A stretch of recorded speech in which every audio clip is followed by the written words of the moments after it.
I am so excited to be talking to you guys about really what is now my life's work. So, welcome to Behavioral Finance Differently. My name is Lauren Jeffrey, as Cindy introduced me so kindly as.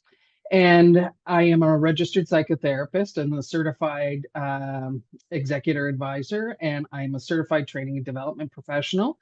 I have a master's in counseling and psychology. I'm currently a KYC scholar, and as my doctorate is well in progress, I'm going for candidacy soon in education. That is all supported with a good quarter century of wealth management experience, working primarily with the investing side of things, but also on insurance and financial planning. I've been around. So, my area of focus really is behavioral finance, how we know our clients, and how does that all work. For some context, let's talk about what traditional behavioral finance is or says. So, traditional behavioral finance says that human beings lie to themselves all the time. This is true. BF says that human beings like to take the path of least resistance. We like to do things simply. This is also true. It also tells us that we, as investors, are influenced by the things that happen in our lives, the people we meet, the places we go, and the things that we engage in. Also true. Traditional behavioral finance says that client emotions are important and they affect how we make decisions. Also true. As advisors and people working with clients, how do you use traditional behavioral finance? Well, this is kind of what it looks like. So you've got all this client stuff, and you need to distill it into biases, because a big part of behavioral finance says that if we understand our clients' biases, we'll be able to help them through this whole process of investing or making better financial decisions. It's sort of true, and it's in the right direction.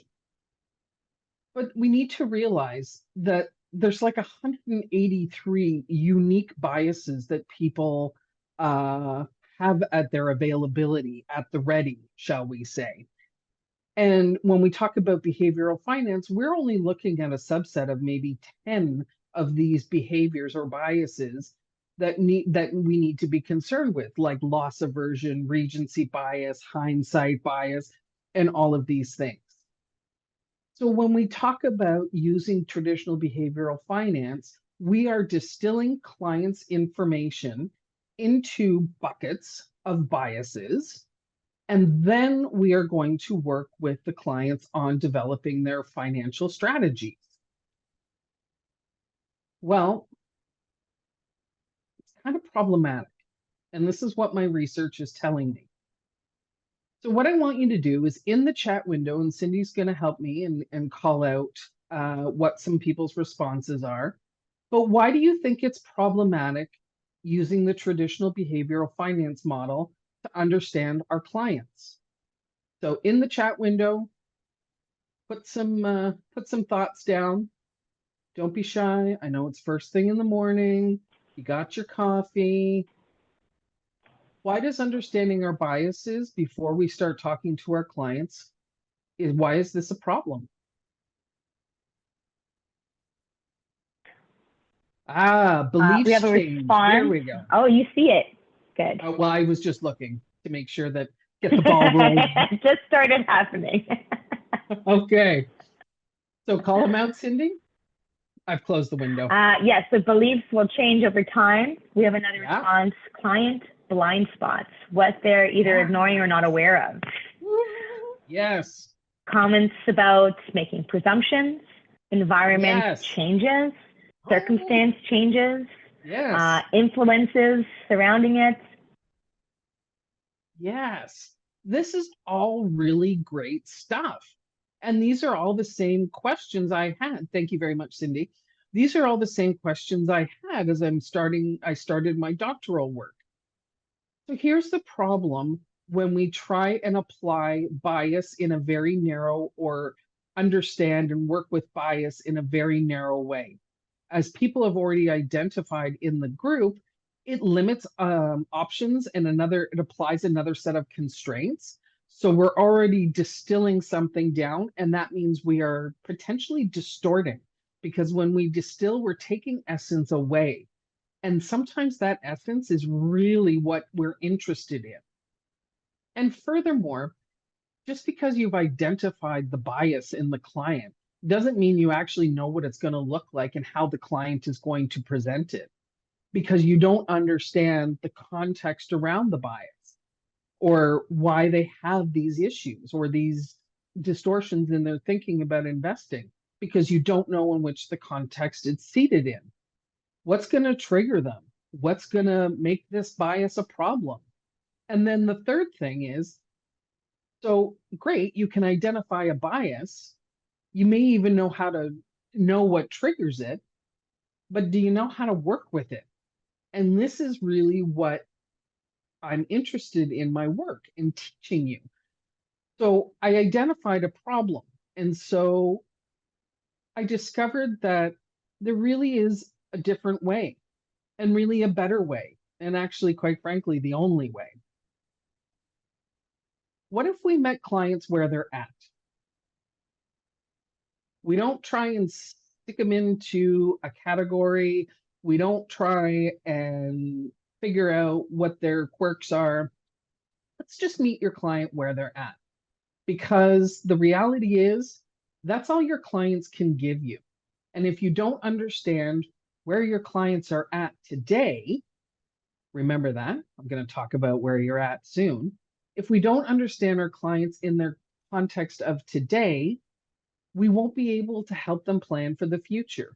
Because if we don't understand what they're doing today, we're not going to be able to provide products, solutions, and services that your clients are going to engage with fulsomely, and potentially wrong products. But I digress. So I come to this conclusion that there is a different way that we can know our clients. So we have to meet them where they're at. And this is where being a therapist is really handy, because you're going to know your client differently. This is the heart of my doctoral work. This is my new KYC model. And it's not just for wealth, but it's positioned here for wealth. This is how you're going to do, or I'm proposing that we do KYC going forward. If we look in the center of my model, you're going to see your client. And the three circles around is what we call the biopsychosocial theory.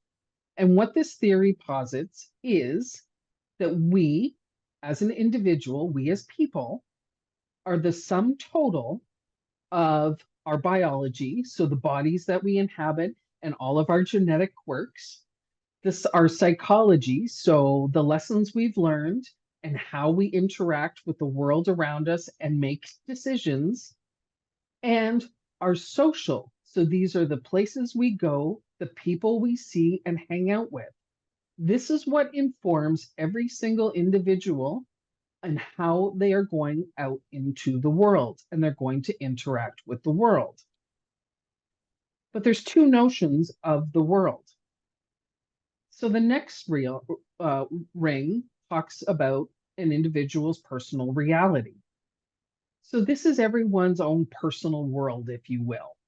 So we go out and we make decisions about how we are going to live our lives. This is our personal reality. So we look at things like the quality of our relationships. What is our marital status?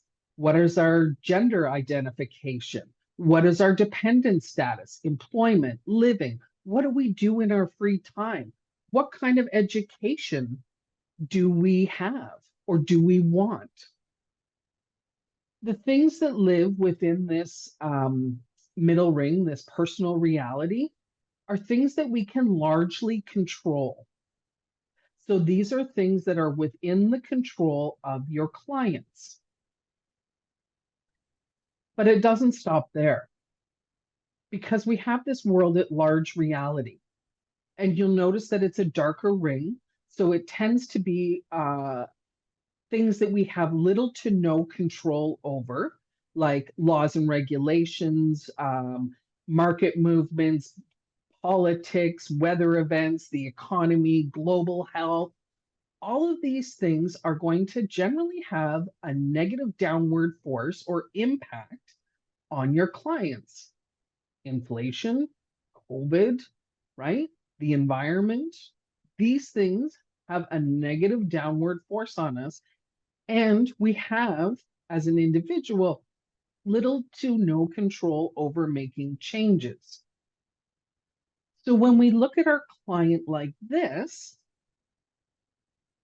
we get a very different understanding of who they are. So back in the chat window, so Cindy, back in the chat window, I want you guys to let me know if you can see the KYC in this model.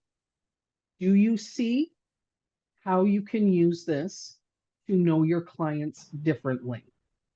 A simple why or a simple no?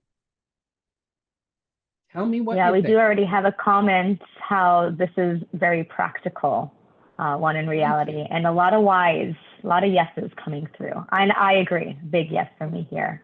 Okay, so thank you. It's very, very important to me.